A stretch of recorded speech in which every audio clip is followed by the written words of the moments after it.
Thank you very much for this opportunity and your availability and the willingness to collaborate with Aruba. And we will be working very hard for 2027 and to guarantee the continuation of baseball and especially Little League. Thank you very much. And we appreciate, obviously, from your success, all that you're doing to support our leagues. And we also look forward to 2027. Thank you. Lagami po niya sina itong momento de hopi orgulho, ora ku nos awe ao oficializar pa primeira vez Aruba como governo ta será acordo de colaboração com Little League internacionalmente. Ta verdade sino ku desde jabiarna ku mai chega ja webs anoche, jabiarna mai ainda trempang mi primeira reunião tawata ku CEO e presidente de local ku ta Little League Internacional. Nos abre conversação arriba a situação em si de beisebol, especialmente Little League na Aruba. O desenvolvimento na última década e necessidade que nós temos para Aruba para garantir a continuação do deporte aqui e a la vez também está assim que nós estamos pendente para arriba diálogo, arriba a possibilidade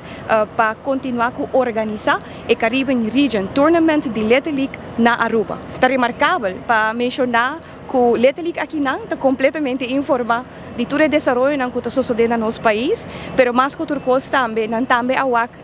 oportunidade e momento para nós sentar juntos e brainstormar com nós para colaborar para garantir o desenvolvimento de nós jovens e nós muchanan, especialmente agora que está chegando a beisebol. Nós firma documento que oficialmente Aruba e Little League International para a primeira vez será acordo de colaboração onde o Little League vai dar assistência na Aruba para o qual está donação de equipo, para o qual está a parte educacional de nos coaches staff para o qual está a ajuda para o qual está umpires, para voluntário e mais que outra coisa,